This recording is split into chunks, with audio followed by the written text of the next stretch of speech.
It's been a while since I've done an update, so I figured I'd do an update.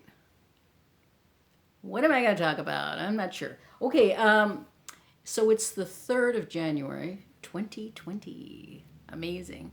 It's kind of dark in here, but I think it should be okay, this video. Um, just a couple things about what I've been doing about tarot. I want to talk about tarot today. Uh, I have started finally in a serious attempt at doing a journal. And so I have my journal going, and it's actually a lot of fun.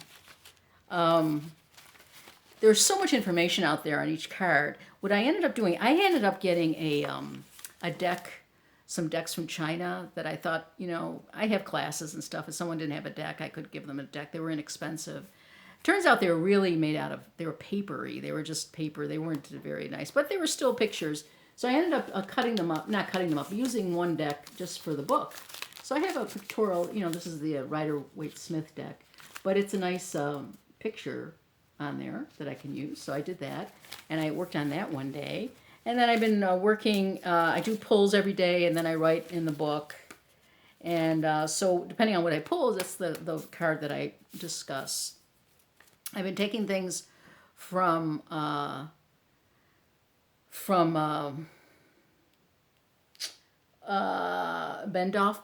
Bendoff's book. I've been taking definitions from Pamita's book, and then just my own definitions. There's some cards that I define myself, like the Judgment card. My first definition for Judgment card is always forgiveness, so I always see that as forgiveness. So, and then I write things down, and then in the back there's some extra pages. And I've been writing about, the numbers and the planetary influences. I mean, there's a lot to this stuff. The thing that I did right, which was so rarely that I do things right the first time, was I got a journal, and I didn't know how many pages there were in it. So I took the deck, and then I laid the deck out first to see how I could lay out so they all fit in there. I didn't know how many pages there were, and I didn't want to count all the pages. Turns out there's like 105 pages. So I couldn't have a double page for everything. I just figured out how to lay everything out, and then I glued the pictures in, and then I was able to fill the deck out really nicely, fill the deck into the book very nicely. I only made a couple mistakes. It's going to happen. It's my own journal anyway, so it's not a big deal. On the cover, I put, I downloaded just a picture of. This is from Bohemian Gothic. This is the Strength card. I think it's awesome. So it's just to make it look pretty for myself. I'm not selling this or anything. I just want to make it look nice. I like this. This is my favorite Strength card. So I put that on the top. I put little color things for the different suits. The major arcanas in the front. So and it's a nice one of these wire bound books, so you can open them up and they're easy to write on. So it probably should be white on the inside, but I had this, so I figured I'd use this. Anyways, I'm really happy with this, and it's great having one thing in one place. And I think by a month I should have it finished. I started about 4 or 5 days ago, I think. So that's good. I'm very proud of myself, and it's a nice little book. It's got this thing on it too. I can always this little rubber bandy thing. It's already attached. So find yourself a nice journal and start doing it. In some ways, I think it's good I started later because I do know a lot more, and so I know exactly what I want, where I want it. So I don't know. I think it's kind of worked out that I waited over a year before I started a journal. The other thing I want to talk about is one deck. People are talking about their favorite decks for 2019, and I do have a favorite deck of 2019 that was published in 2019. Came out in 2019, but it was a reprint. But it's this little baby here. It's the Dreams of Gaia, and it's a tarot deck, but it goes a little bit different. It talks more. It doesn't have the regular suits. It has the elements. This deck is packaged like a dream. I would, if every deck was like this, I would be like have no money at all because this deck is just so beautiful. This was a reasonable deck. I think it was like $20. It's a nice heavy box. Now, who puts this out?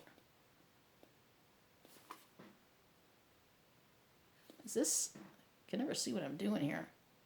Is this US Games? Wait a minute.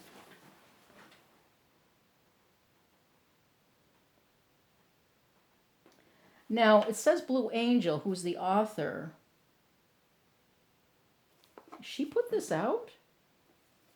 Who published this? It's a pocket edition. I think maybe the author, the painter did, the artist. Wow. I don't know where she got these cards or this box or how she.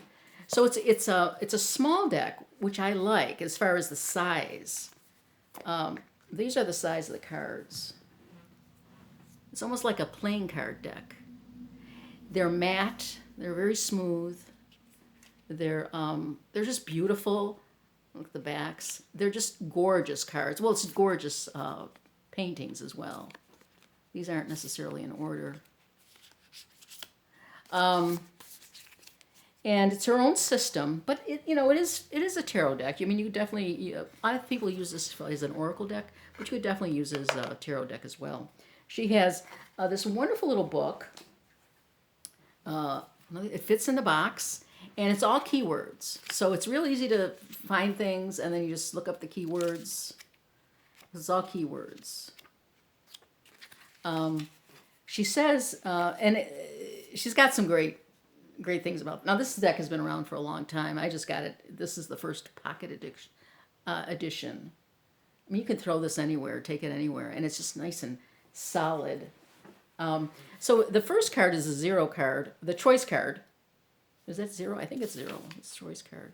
It says the choice card is the single most important card in the deck. For the very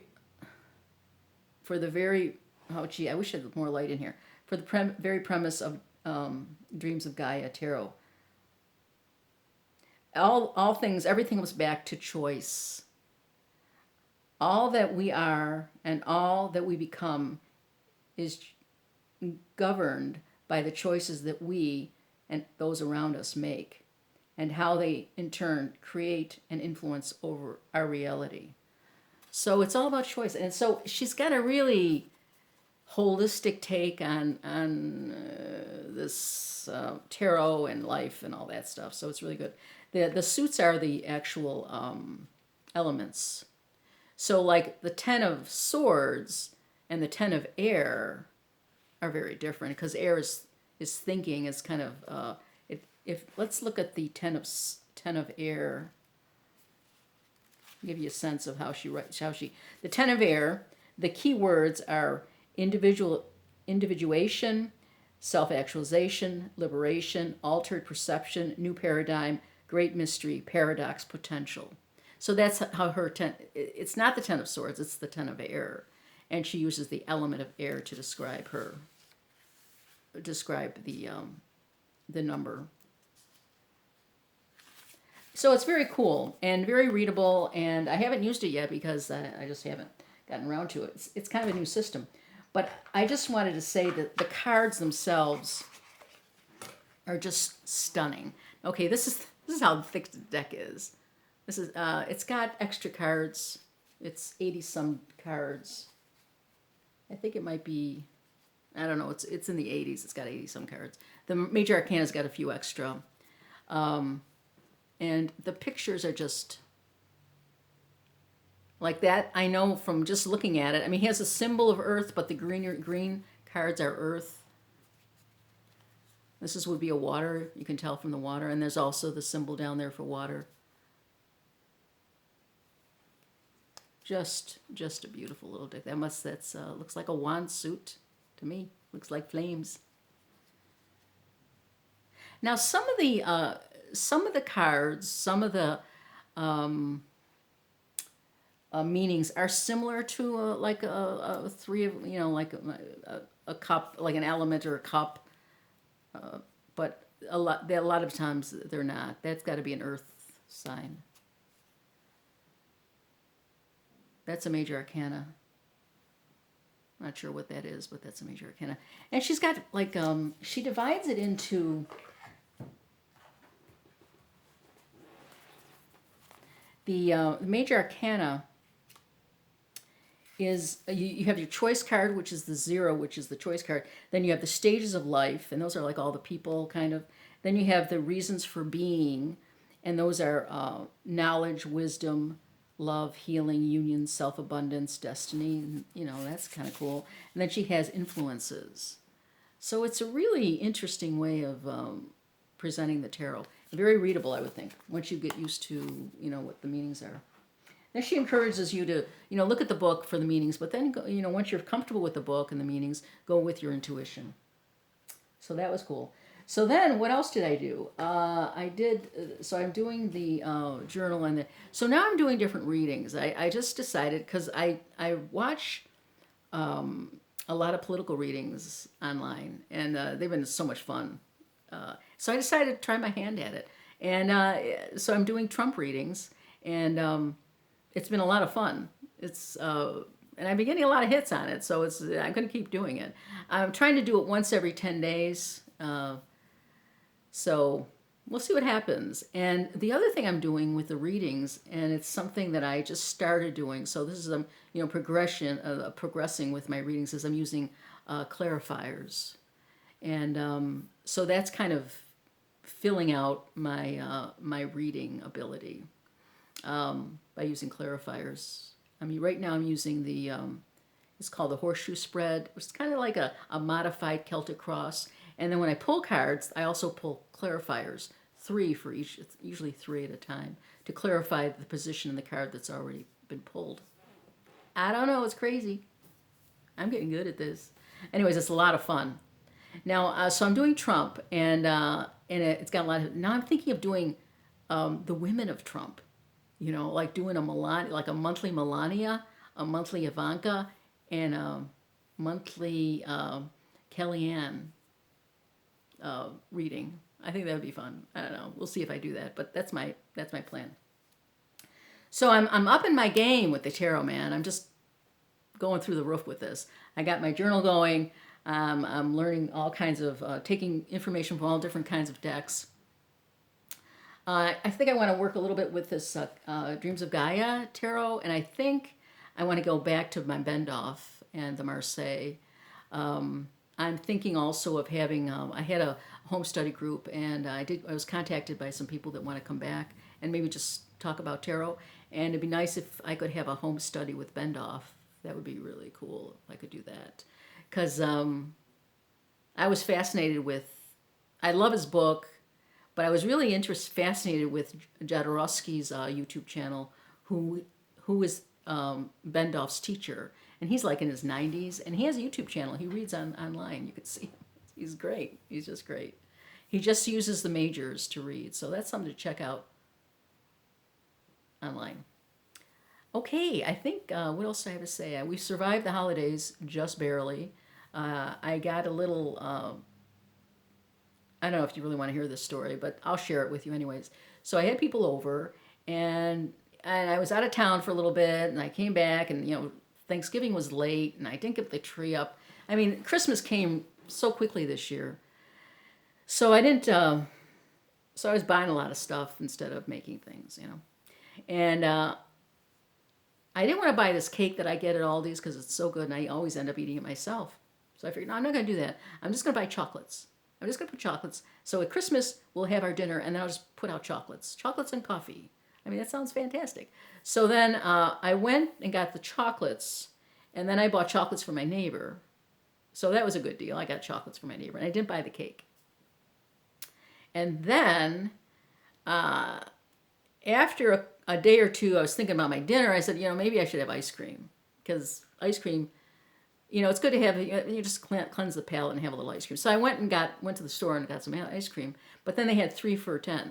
You know where this is going, right? So they had 3 for $10. Now, I avoided buying the cake. So now I have like 5 pounds of chocolate in my house and 3 containers of ice cream, but no cake, but a lot more of stuff. And then my next door neighbor brought a platter of cookies that included fudge and peanut brittle. What? And then the company that I had come over brought another platter of cookies. I mean, it was insanity. And so I didn't want to buy the cake. I bought all this other stuff. and I've been eating it ever since. I'm down to my last.